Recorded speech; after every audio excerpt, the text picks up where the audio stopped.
Students, आज हम देख रहे हैं प्रॉब्लम नंबर 32। जो प्रॉब्लम 30 और जो 31 मैंने जो बैलेंस रखा है उस ज्यादा इतना इम्पोर्टेंट नहीं है, और दूसरी बात ये कि ये एग्जाम में अभी तक पूछा भी गया नहीं है, इसीलिए उसको सबसे आखिरी में हम कंप्लीट करेंगे टाइम मिला तो। चलिए, प्रॉब्लम नंबर 32 थोड़ा इम्पोर्टेंट है, उसकी तरफ ध्यान दीजिए। पेंसिल साथ में रखिए और जो टिक मार्क जो बोल रही हूँ सेंटेंस उसके ऊपर आप टिक मार्क कर सकते हैं।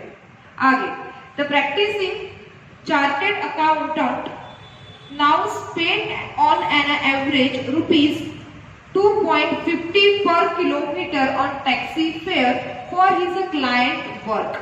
ठीक है, चार्टेड अकाउंट स्पेंड कर रहा है पर किलोमीटर टैक्सी का रेट 2.5 रुपए फॉर क्लाइंट के लिए। ठीक है, he is considering two alternatives, the purchase of new small car और एन ओल्ड बिगर कार। उसके पास दो ऑप्शन है कि एक छोटी न्यू कार ली जाए या फिर एक बड़ी पुरानी मतलब सेकंड हैंड कोई कार ली जाए। ठीक है, the estimate cost figure are, उन्होंने नीचे खर्चा दिया है। न्यू स्मॉल कार ली तो कितना खर्चा लगेगा, और ओल्ड बिगर कार एक बड़ी और सेकंड हैंड कार ली तो कितना खर्चा लगेगा।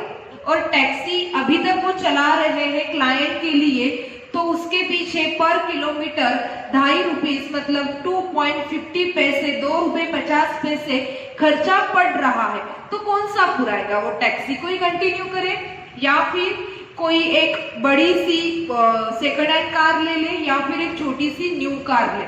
जो खर्चा उनको पुराएगा वो उनको कंटिन्यू करना है। तो उन्होंने टैक्सी का तो हमें बता दिया है कि 2.5 रुपए 2 रुपए 50 पैसे पर किलोमीटर खर्चा लग रहा है। अभी उन्होंने न्यू स्मॉल कार और ओल्ड बिगर कार के लिए एक्सपेंडिचर दिए हैं कि कितना खर्चा लग रहा है।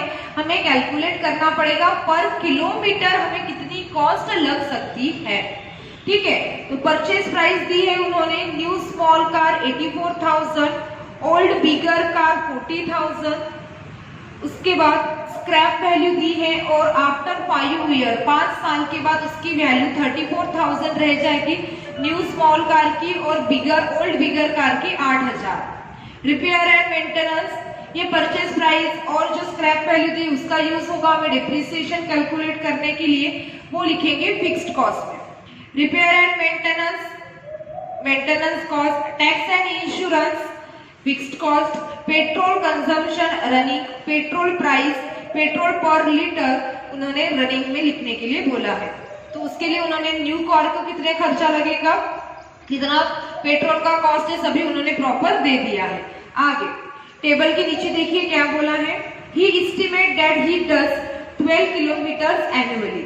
12,000 किलोमीटर साल भर गाड़ी चलेगी, साल भर गाड़ी चलेगी, वो ओल्ड रहे, न्यू रहे या फिर टैक्सी रहे, 12,000 किलोमीटर चलेगी।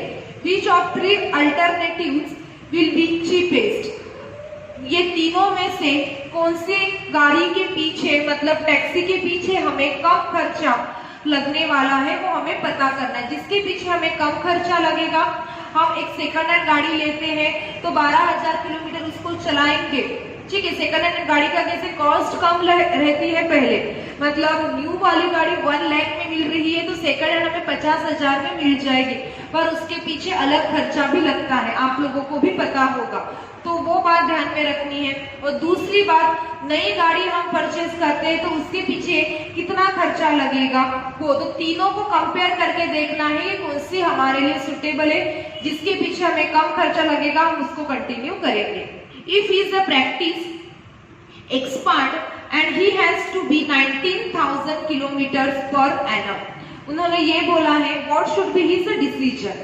12,000 किलोमीटर चलने के बाद आप जो गाड़ी डिसाइड करते हो, मतलब 12,000 किलोमीटर आपने गाड़ी चलाई, ओल्ड रहे, टैक्सी रहे या न्यू कार रहे, कोई भी रहे, आपने 12,000 किलोमीटर चलने के बाद एक डिसीजन पे पहुंच गए। ठीक है, वही डिसीजन आप 19,000 किलोमीटर चलाने के बाद भी वही रख रहे हो या फिर चेंज कर रहे हो।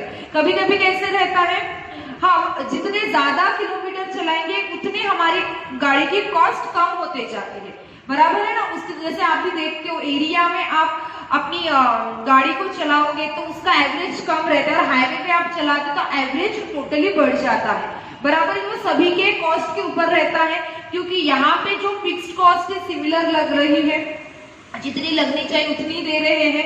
12,000 किलोमीटर के पीछे भी फिक्स्ड कॉस्ट उतनी ही जाएगी, 19,000 किलोमीटर के पीछे भी फिक्स्ड कॉस्ट उतनी ही जाएगी। तो इसीलिए 12,000 किलोमीटर चलने के बाद हम एक डिसीजन पे पहुंच गए कि हम न्यू कार लेंगे या फिर ओल्ड कार को प्रेफरेंस देंगे। तो 19,000 किलोमीटर के बाद भी आप वही डिसीजन रखते हो या फिर कुछ चेंज होता है, वो आपको यहाँ पे बताना है, ठीक है। तो ये दो क्वेश्चन का हम यहाँ पे जवाब देना है, जो कि हम दे देंगे। उसके आगे जो लाइन लिखी है, at how many kilometres per annum will the cost of the two cars break even, ignore interest and income tax, उसको कट करना है, ठीक है, क्योंकि वो अधूरी इंफॉर्मेशन उन्होंने दी है, उसको वहां से कट कर दीजिए। आपके नोट्स में प्रिंट हुआ होगा तो, प्रिंट नहीं हुआ होगा तो नहीं किया तभी भी चलेगा।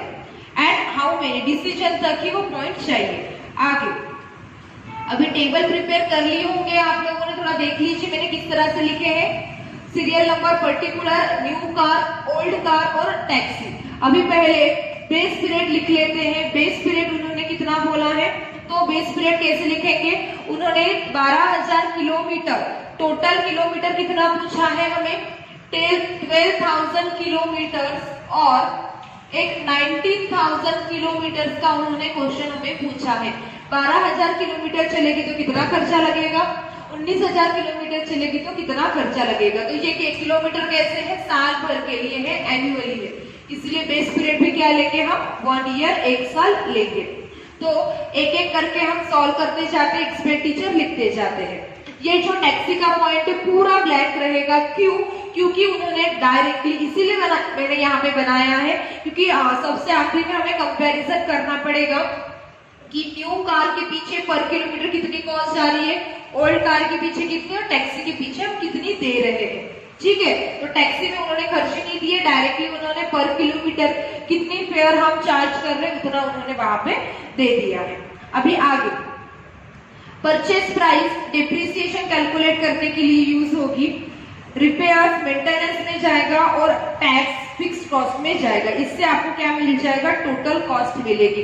तो यहाँ पे उन्होंने जो खर्चे दिए हैं वो 12,000 किलोमीटर और 19,000 किलोमीटर के लिए तीनों खर्चे सिमिलर रहेंगे, डिप्रिसिएशन, रिपेयर्स और टैक्स, बराबर है। अभी आप बोलेंगे madam repair and maintenance, repair and maintenance कैसे सेम रहेगा, तो याद करो स्टार्टिंग में आपको एक्सप्लेनेशन दिया था मैंने रिपेयर एंड मेंटेनेंस के बारे में। ये ऐसा आइटम है जो सेमी वेरिएबल कॉस्ट का आइटम है। सेमी वेरिएबल कॉस्ट मतलब क्या, मेंटेनेंस कॉस्ट मतलब ही होता है सेमी वेरिएबल। तो इसमें क्या रहता है कि कुछ आइटम फिक्स के रहते हैं, कुछ आइटम कैसे रहते हैं, वेरिएबल कॉस्ट के रहते हैं। तो ये हम वो आइटम ऐसा है कि उसको हम ऐसा बोल सकते हैं 12,000 किलोमीटर के लिए भी उतना ही खर्चा लग रहा है और 19,000 किलोमीटर के लिए भी उतना ही खर्चा लग रहा है। तो लिखने आज थोड़ा सा लिखने में थोड़ा चेंज कर रही हूँ, आसानी जाए और ज्यादा लंबा ना हो प्रॉब्लम, इसीलिए। नहीं तो एज इट इज आपने उस जैसे लिया जैसे अभी तक रेगुलरली लिखते हैं, डिप्रिसिएशन फिक्स्ड कॉस्ट में, रिपेयर एंड मेंटेनेंस कॉस्ट में, तभी भी आपका आंसर बराबर होगा और थोड़ा लेंथी हो जाएगा, इसीलिए ये मेथड अप्लाई कर रहे हैं। तो लिखिए पहला डिप्रिसिएशन, डिप्रिसिएशन क्या बोला, डिप्रिसिएशन के लिए पहले कैलकुलेट कर लेते हैं न्यू स्मॉल कार, कितनी कॉस्ट बताइए उन्होंने उसकी 84,000 और नीचे उन्होंने स्क्रैप वैल्यू भी दी है, स्क्रैप वैल्यू है हमारी 34,000 डिवाइडेड बाय लाइफ, कितने साल चलेगी, 5 साल चलेगी। तो इसका आपका आंसर आ जाएगा 10,000, कितना आ गया 10,000। अभी ओल्ड कार का कैलकुलेट करेंगे, नीचे लिखेंगे ओल्ड बिग कार, कॉस्ट कितनी है 40,000 40,000 और स्क्रैप वैल्यू कितनी दी है उन्होंने 8000 डिवाइडेड बाय 5, क्योंकि लाइफ दोनों कार की उतनी ही बताई है, स्मॉल परचेस करे तभी उतनी लाइफ बताई है और बिग परचेस करे, ओल्ड बिग कार परचेस करे तभी उतनी ही लाइफ बताई है।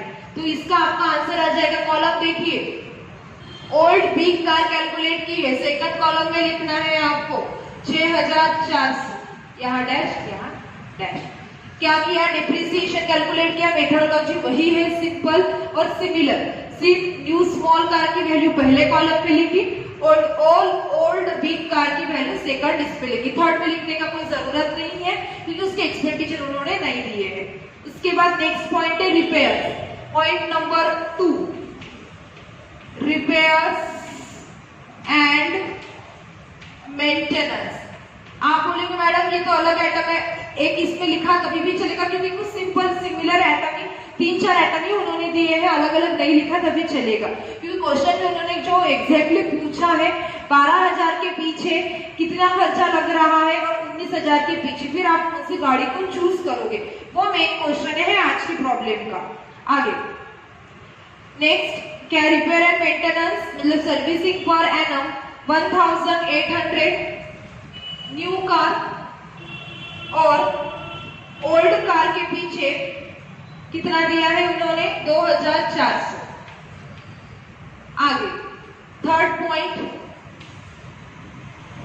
नेक्स्ट क्या है, tax and insurance. Tax and insurance कितना दिया है उन्होंने, टैक्स एंड इंश्योरेंस तो 3400, उसके बाद 1600, टैक्सी की इसमें डैश आ जाएगी। तो टैक्स और इंश्योरेंस लिख लिया है, ठीक है। अभी यहाँ पे इसकी टोटल कर लेंगे और इसको नाम देंगे टोटल कॉस्ट। आप बोलेंगे मैडम एक आइटम तो बचा है पेट्रोल का, तो पेट्रोल का जो खर्चा है वो 12000 किलोमीटर के लिए अलग लगेगा और 19000 किलोमीटर के लिए अलग लगेगा। तो इसीलिए हम किस तरह से लिखते हैं इसको, तो देखिए टोटल कॉस्ट, यहाँ पे इसको पहले टोटल कॉस्ट यहाँ ब्रैकेट में लिखिए एक्सक्लूडिंग पेट्रोल। ये जो कॉस्ट आई है एक्सक्लूडिंग पेट्रोल की आई है, तो कितनी, तो टोटल कीजिए और देखिए कितनी आ रही है। इसका आपका आंसर आ जाएगा, पहले इसका 50,200 न्यू कार का और ओल्ड कार का आ जाएगा 10,400, टैक्सी के इसमें डैश आ जाएगी। क्लियर? तो अभी आगे यहाँ पे हो गया हमारा टोटल कॉस्ट, तो इसको 2 लाइन खींचते हैं इसके नीचे। थोड़ा लिखने का तरीका आज चेंज किया प्रॉब्लम के इसमें, जैसे से प्रॉब्लम आते हैं हम अपने हिसाब से उसको चेंज कर सकते हैं कन्वीनियंस के हिसाब से। तो पहले डिप्रिसिएशन, रिपेयर एंड टैक्स लिख लिया। यहाँ पेट्रोल क्यों नहीं लिखा उसका मैंने पॉइंट बता दिया, 12000 के लिए अलग खर्चा लगेगा और 19000 के लिए अलग खर्चा लगेगा। तो यहाँ पे अभी हम हेडिंग देंगे एक्सपेंसेस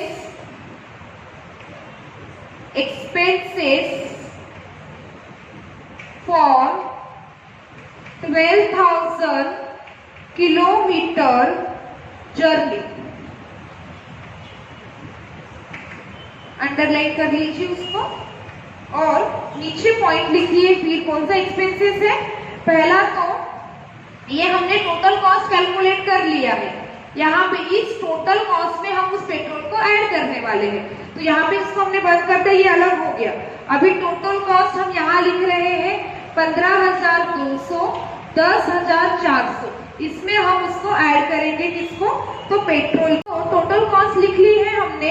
अभी पेट्रोल फॉर स्मॉल कार अभी हम निकालते हैं पहले 12,000 किलोमीटर हमारी गाड़ी न्यू वाली चलती है तो कितना खर्चा लगता है और ओल्ड वाली चलाएंगे तो कितना खर्चा लगता है। पहले किसका निकाल रहे हैं, 12,000 किलोमीटर का, ठीक है। तो लिखिए petrol for small car 12,000 kilometre का निकालना है, इसलिए 12,000 किलोमीटर हमने कहा लिखे, बीच में लिखे, जिसका निकालना उसको लिखना बीच में।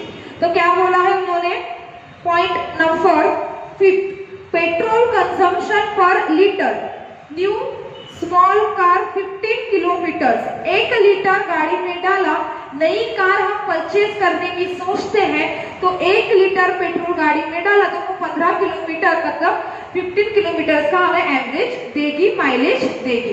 तो कैसे लिखेंगे, 15 किलोमीटर चलने के लिए 1 लीटर लग रहा है तो 12,000 किलोमीटर चलने के लिए कितना, तो 12,000 मल्टीप्लाइड बाय 1 डिवाइडेड बाय 15।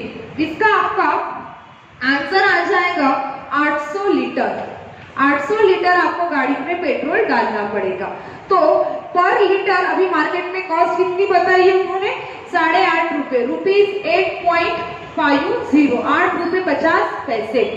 तो 800 लीटर कितने में होगा वो, तो 6,800 में मिलेगा आपको 800 लीटर पेट्रोल। इसका क्या मतलब निकाला हमने कि नई कार हम परचेज करते हैं तो हमें 6,800 रुपए खर्चा करना पड़ेगा पेट्रोल के पीछे। कौन सी, नई कार परचेज कर, अभी पुरानी कार के बारे में सोचते। लिखिए पॉइंट नंबर सी,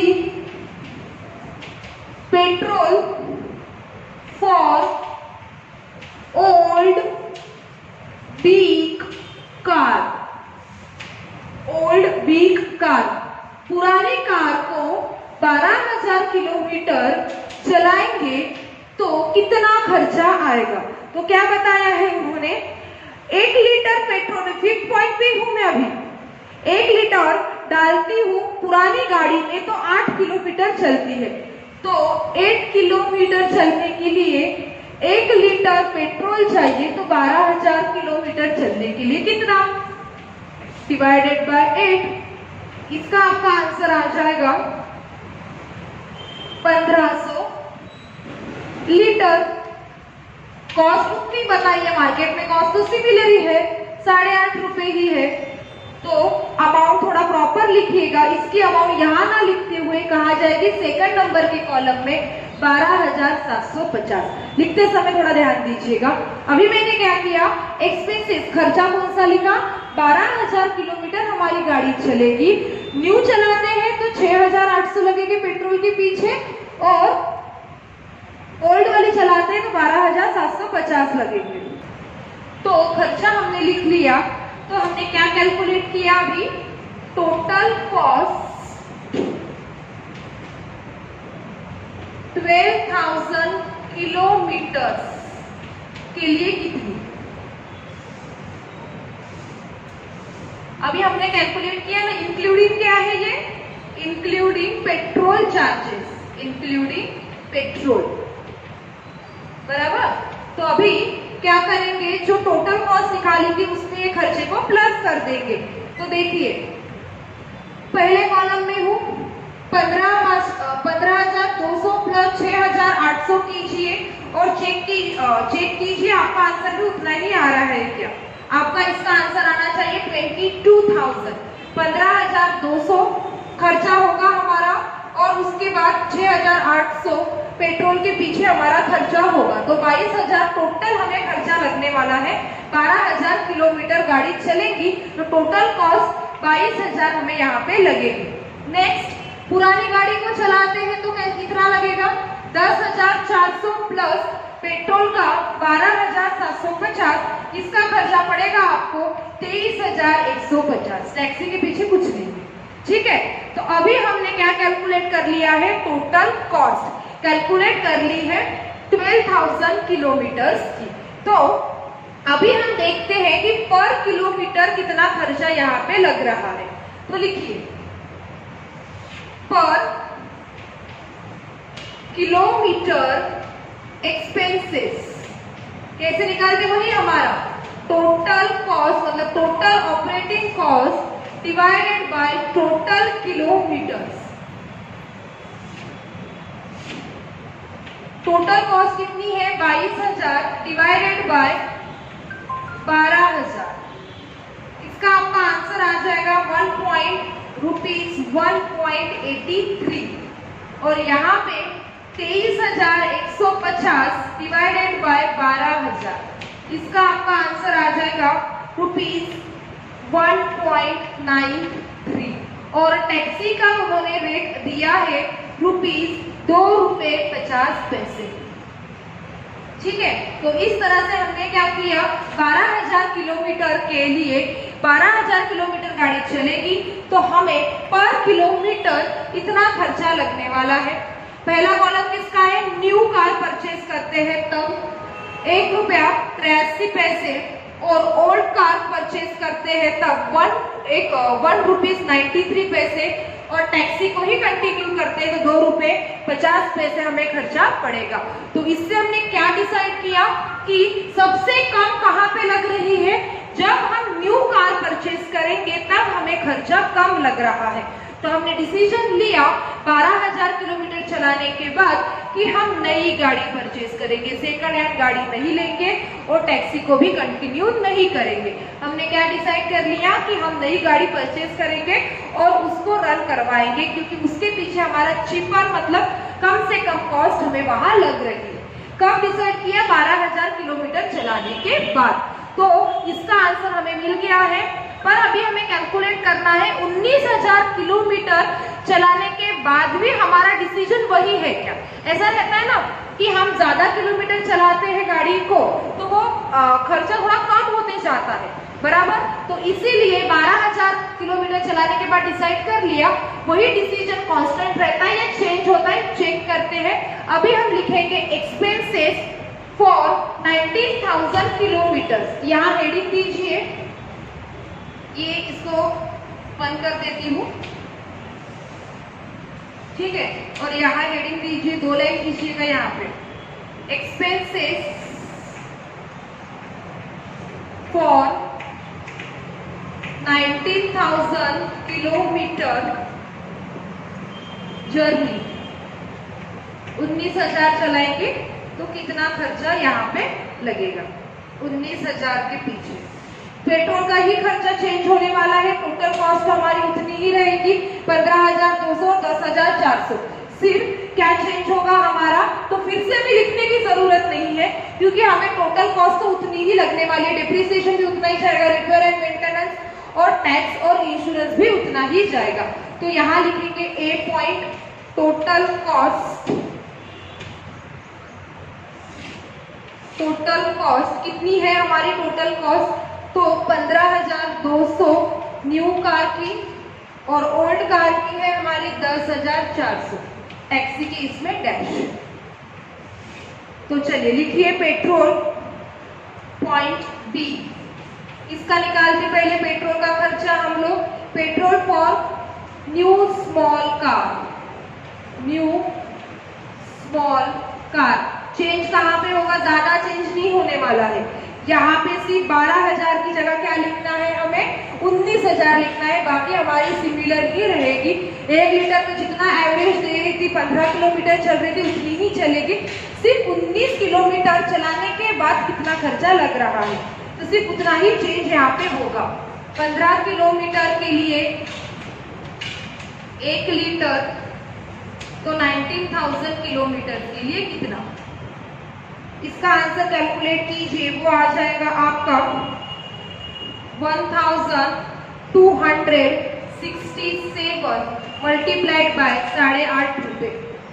आंसर लिखेंगे इसका 10,770। 1,267 लीटर डालना पड़ेगा, मल्टीप्लाइड बाय कॉस्ट करेंगे तो टोटल कॉस्ट आ जाएगी 19,000 के लिए 10,770। नेक्स्ट ये हो गया न्यू कार। अभी petrol for old bigger car, old जो सेकंड हैंड कार परचेज करने की सोच रहे हैं उसके लिए 8 किलोमीटर चलाने के लिए 1 लीटर डालना पड़ेगा पुरानी गाड़ी में। तो 19,000 किलोमीटर चलाने के लिए कितना, तो यहाँ पे 2,375 लीटर डालना पड़ेगा। 1 लीटर की कॉस्ट है 8.5 रुपए, मतलब खर्चा जाएगा इसका 20,188। 20,188 सेकंड कॉलम में लिखिएगा। तो हमने इसके भी खर्चे लिख लिए हैं। अभी क्या कीजिए, यहाँ पे जगह नहीं है तो आप यहाँ लिखिए पॉइंट टोटल कॉस्ट जैसे यहाँ लिखा ना टोटल कॉस्ट 12,000 किलोमीटर, उसी तरह यहाँ लिखिए total cost 19,000 kilometre including petrol, और यहाँ पे दोनों इसकी टोटल कर लीजिए, और टोटल होने के बाद वीडियो को पॉज कीजिएगा और कैलकुलेट कीजिएगा पर किलोमीटर एक्सपेंसेस। जब कंटिन्यू करोगे तो ये दोनों आंसर आपको ब्लैक बोर्ड पे मिल जाएंगे। टोटल कॉस्ट आपकी आई होगी 19,000 किलोमीटर के लिए न्यू स्मॉल कार 25,970 खर्चा लगेगा, और पुराने कार के पीछे 30,588 रुपये आपको खर्चा पड़ेगा। तो पर किलोमीटर एक्सपेंसेस हमने कैलकुलेट किया तो न्यू कार के लिए 1 रुपीज 37 पैसे, और पुरानी कार के लिए 1 रुपीज 61 पैसे, और टैक्सी के लिए तो कांस्टेंट है 2.5 रुपीज हमें यहाँ पे लगेगा। तो हमने क्या डिसाइड किया कि सबसे कम खर्चा कहाँ पे लग रहा है, नए कार के पीछे लग रहा है। न्यू कार परचेज करना ही कन्वीनियंस है हमारे लिए, हम उसी को प्रेफरेंस देंगे क्योंकि उसी के पीछे हमें कम खर्चा लग रहा है कंपेयर टू अदर कार या फिर टैक्सी। ठीक है, तो हमने 12,000 किलोमीटर के लिए भी डिसाइड किया था कि 12,000 किलोमीटर चलाएंगे तभी भी न्यू कार परचेज करेंगे, 19,000 चलाएंगे तभी भी न्यू कार परचेज करेंगे। तो अभी जो बोला है उसको तो लिखना पड़ेगा, तो लिखिए कंक्लूजन। यहाँ पे point 1 for 12,000 kilometre, for 12,000 kilometre, 12,000 kilometre के समय आपने क्या डिसाइड किया या फिर हमने क्या डिसाइड किया वो यहाँ लिखना है। तो मैं डिक्टेट कर रही हूँ, आपको लिखते जाना है। लिखिए new small car is preferable, new small car is preferable, full stop, it is a best because per kilometer expenditure rupees 1.83 मतलब 1 रुपया 83 पैसे, which is less than other option जो हमारे पास अदर ऑप्शन है, अल्टरनेटिव जो ऑप्शन है उसके comparison में ये कॉस्ट कम है, इसीलिए हमने उसको सिलेक्ट किया है। नेक्स्ट पॉइंट नंबर 2, उसी के नीचे लिखिए फॉर 19,000 किलोमीटर, 19,000 किलोमीटर के समय क्या डिसाइड किया, तो new small car is preferable, new small car is preferable, full stop, it is the best because per kilometer expenditure कितना, तो रुपीज 1.37, 1 रुपया 37 पैसे, which is less than other option, compared to other option 19,000 kilometre चलने के बाद new car के पीछे ही हमें कम खर्चा लग रहा है। तो आज का ये अच्छा सा प्रॉब्लम हमने कंप्लीट कर लिया। ऑब्जेक्टिव्स में एग्जाम हो गए तो इस तरह के क्वेश्चंस आपको पूछे जा सकते हैं, खर्चे दिए रहेंगे, यूनिट पर यूनिट आपको दिया रहेगा, तो आप कौन सी कार को प्रेफरेंस देते हो इसका भी क्वेश्चन आ सकता है। इसलिए ये प्रॉब्लम मैंने आज कंप्लीट करवा दिया है। जो बचे हैं अभी जैसे प्रॉब्लम नंबर 33 वो नेक्स्ट वीडियो लेक्चर में मैं कंप्लीट करवा देती हूँ, और as it is problem number 34 है जिसको आपको होमवर्क करना पड़ेगा पर 33 को सॉल्व करने के बाद, मतलब कल हम प्रॉब्लम नंबर 33 पहले पढ़ेंगे, उसके बाद आप 34 को सॉल्व कीजिएगा, और उसके बाद हम बढ़ेंगे हमारे problems on electric generating department operating cost. जो इलेक्ट्रिक डिपार्टमेंट रहता है वहां पे ऑपरेटिंग कॉस्ट किस तरह से, किस फॉर्मेट में, किस स्टेटमेंट में कैलकुलेट की जाती है वो हम पढ़ेंगे। तो नेक्स्ट वीडियो लेक्चर में देखेंगे नेक्स्ट प्रॉब्लम। Thank you.